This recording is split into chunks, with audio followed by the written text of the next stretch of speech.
বাংলার শাসকদের, দিল্লির শাসকদের পরাজিত করবার ইতিহাস আছে। শিক্ষা নিয়ে ব্যবস্থা নেন, আপনার ফরেন পলিসি চেঞ্জ করেন। বিসমিল্লাহির রহমানির রহিম। জাতীয় নেতৃবৃন্দ, প্রিয় উপস্থিতি, আসসালামু আলাইকুম। বাংলাদেশের গত সরকারি দল যারা ছিলেন, 17 বছরের আওয়ামী ফ্যাসিবাদ কায়েম করে যাদেরকে পালাতে হয়েছিল, আমরা ধারণা করেছিলাম যাদের কারণে পালিয়েছেন, যেই দেশে পালিয়েছেন এবং আগামীতেও যাদের পালানো লাগতে পারে, তাদের ভিতরে কোনো শিক্ষার সম্পর্ক দেখতে পাচ্ছি না। দেখতে পাচ্ছি একই ভুল বারবার করে, একই গর্তে বারবার করবার যে ঐতিহাসিক ধারা বিবরণী, সেই বাস্তবতা আবার নতুন সরকারের আমলে আমরা খুঁজে পাচ্ছি। বাংলাদেশের জনগণকে বোঝা দরকার, আজকে সীমান্ত হত্যা, পুশিনের নামে যা যা চলছে, অথবা বাংলাদেশি একজন প্রতিমন্ত্রীর মর্যাদায় উপদেষ্টাকে যে দাবা এবং হেনস্থা করা হয়েছে, এটা নতুন কোনো ঘটনা না। আমরা গত দশক থেকে দেখেছি বাংলাদেশের নাগরিকরা পড়ালেখা হোক, ট্রানজিট হোক আর চিকিৎসা হোক, ভারতের বিভিন্ন বন্দরে, সেটা স্থল সীমান্ত হোক আর বিমানবন্দর হোক, প্রত্যেক জায়গাতে এই ধরনের অপমানজনক আচরণের শিকার হয়েছে।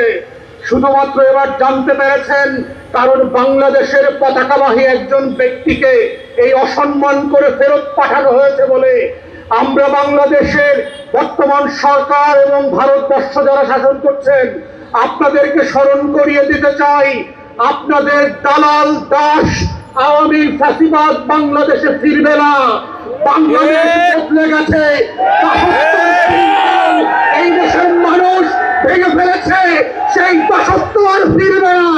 তারা স্বর্গে বাস করছেন, আগামী দিনে আমাদের দেশের পতাকাকে অপমান করে, পুষিনের চেষ্টা করে হাজার হাজার ভারতীয় নাগরিককে অনুপ্রবেশকারী বানিয়ে রাত 2টার সময় বিভিন্ন লোকেশনে ফেরত পাঠাচ্ছেন। মনে রাখবেন, বাংলাদেশ আওয়ামী ফ্যাসিবাদের সেই পুশিনার মেনে নেবে না। সীমান্ত হত্যার নামে যা শুরু করেছেন, এই সীমান্ত হত্যা যদি বন্ধ না করেন, বিজেপির সদস্যদের আচরণ থেকে যদি না শেখেন, সীমান্তবর্তী বাংলাদেশি নাগরিকদের অ্যাটিটিউড থেকে যদি না শেখেন, তাহলে প্রকাশ স্বর্গে বাস করছেন। দিল্লির আধিপত্যবাদ আমরা ত্রয়োদশ সংসদে মেনে নেই নাই, 13-14 সেঞ্চুরিতে মেনে নেই নাই।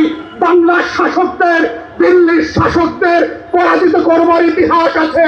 শিক্ষা নিয়ে ব্যবস্থা নেন, আপনার ফরেন পলিসি চেঞ্জ করেন।